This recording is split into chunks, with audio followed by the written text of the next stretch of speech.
What's up, everybody? My name is Jeremiah, and hey, welcome to today's session where I'm gonna be showing to you and breaking down a chord progression that is kind of particular with the R&B genre. All right, so where my music players and producers for the R&B music, today's video is for you, and so make sure you follow along to the end because I'm certain you're gonna get something new out of this. Okay. So without any waste of time, let's dive right into it. So the chord progression I'm going to be showing to you today is what I call the 6-4-5 chord progression. Okay. And so you get to hear how it sounds. I'm going to be playing it in the key of F. Okay. So this is how it sounds.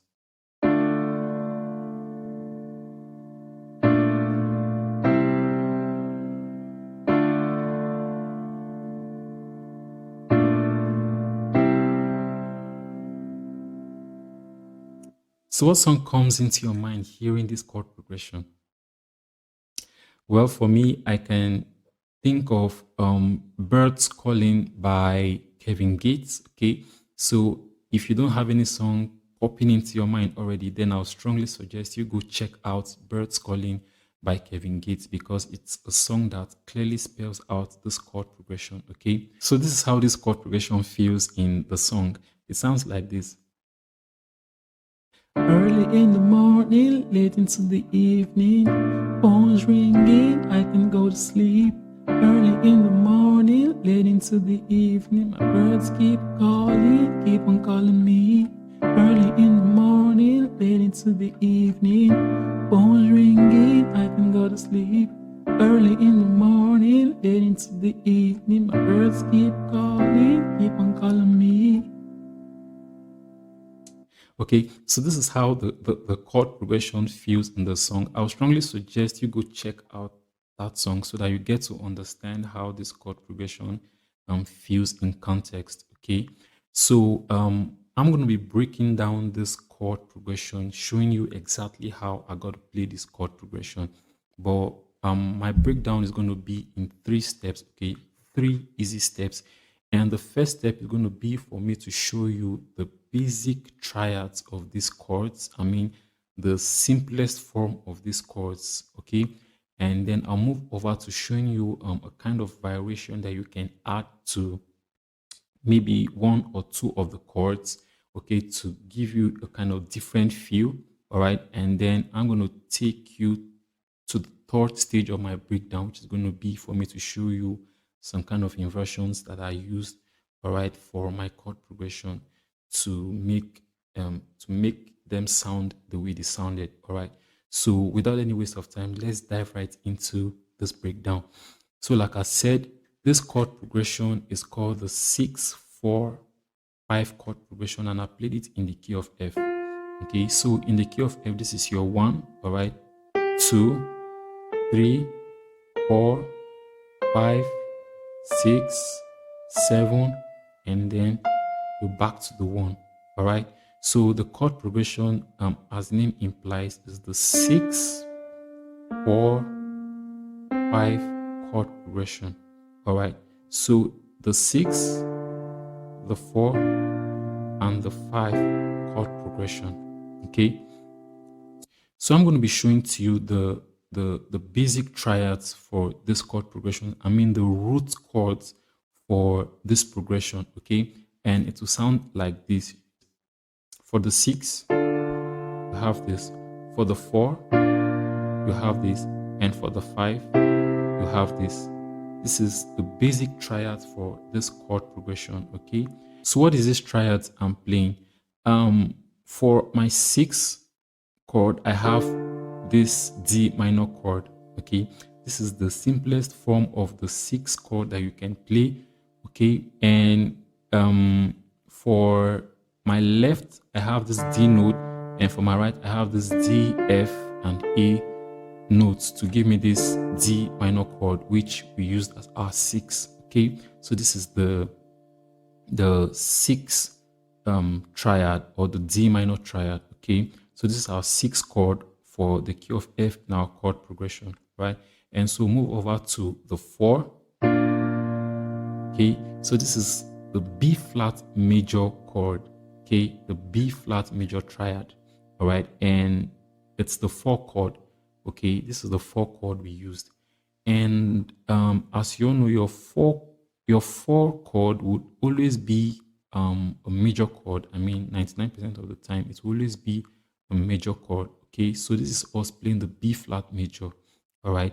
And for my left, I have this B flat note, and for my right, I have this B flat, D, and F notes to give me this B flat note, which we use as our 4, okay.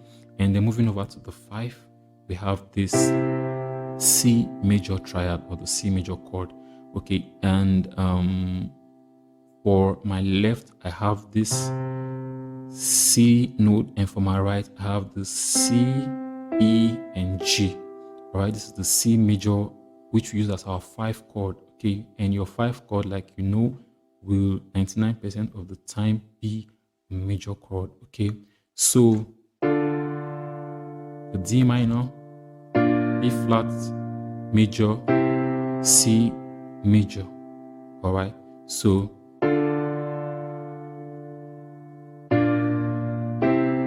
you can even choose to just play the chord progression like this, okay. No one will arrest you for playing this chord progression like this. It sounds very interesting, and it has its own melody, all right.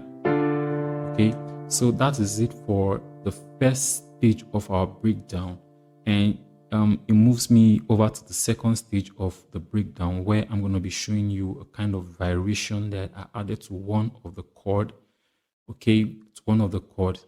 So I'll let you figure that out as I play. Early in the morning, late into the evening, phone's ringing, I can go to sleep. Early in the morning, late into the evening, my birds keep on calling me. So which chord did I add a variation to?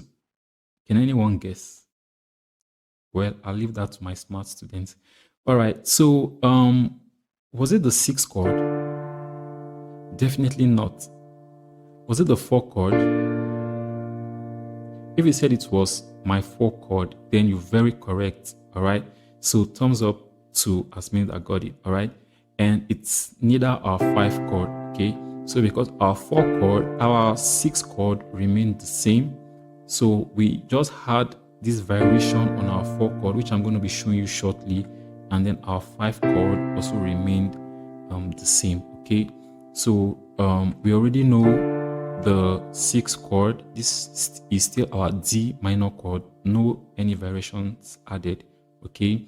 And the 5th chord remains our C major chord, no any variations added.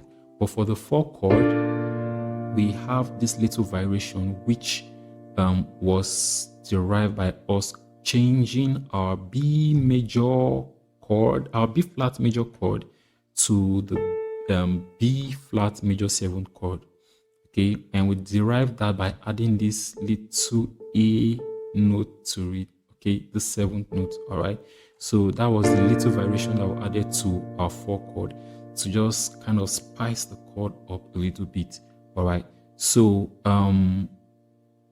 every other thing remains the same. On the left, I have the B flat note, all right.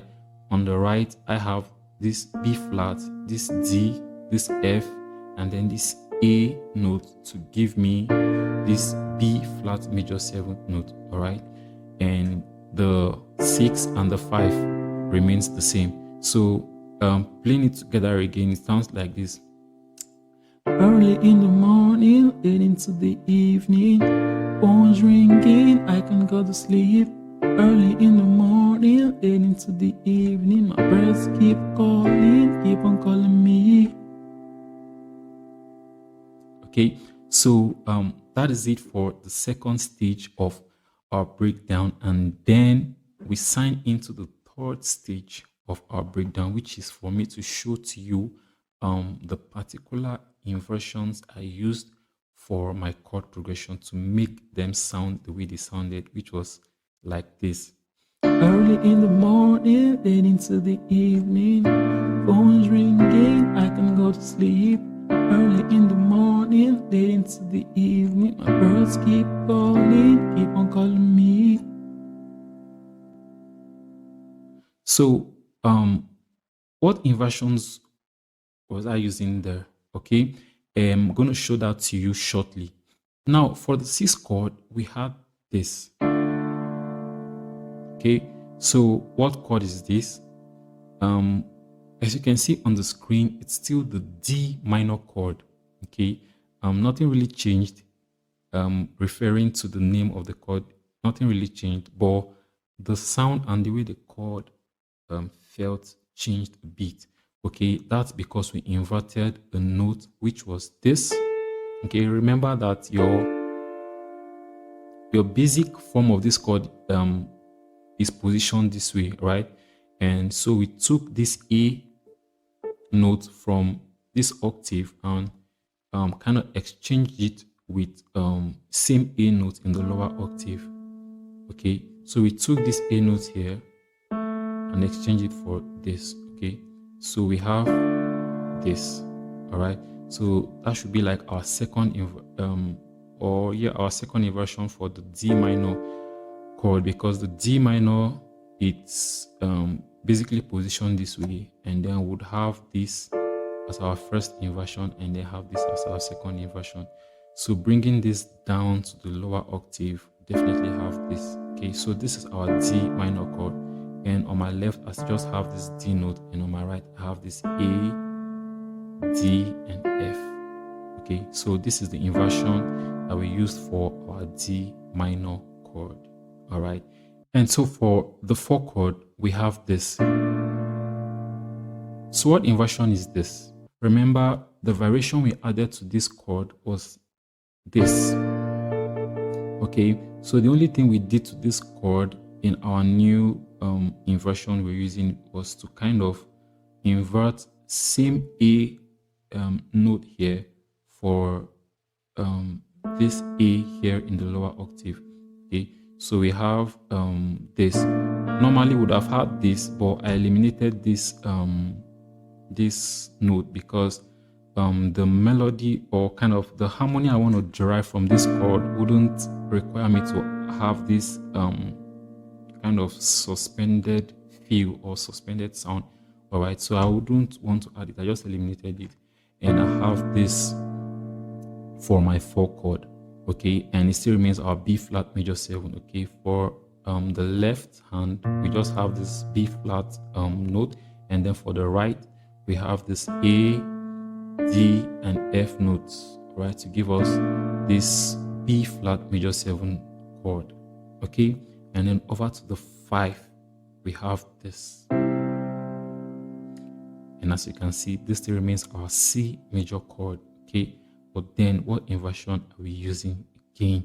Okay, remember that the basic form of our chord for the 5 was in this position. Okay, what did we actually do to the chord? We inverted this G note for the G we have here in the lower octave. Okay, that was the only thing we did to the chord. All right, and for the left hand we have this C note, and then for the right we have the G first, followed by the C, and then the E to give us this 5 chord. Okay, so playing these chords together once again, they'll sound like this. Early in the morning, late into the evening, phone's ringing, I can go to sleep. Early in the morning, late into the evening, birds keep calling, keep on calling me. So this signs me out of the third stage of my breakdown for this tutorial, and signs me into the final stage of this video today, where I'm going to say to you to utilize this chord progression in your next music production for an R&B song.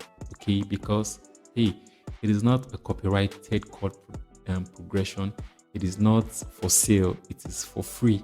So make sure you use it in your next music production for an R&B track, and be sure to make the next big hit with your track. All right, so thanks for following through to this very points in this video, and I'm sure to see you in the next video. But until I see you again, make sure you stay focused. Bye for now.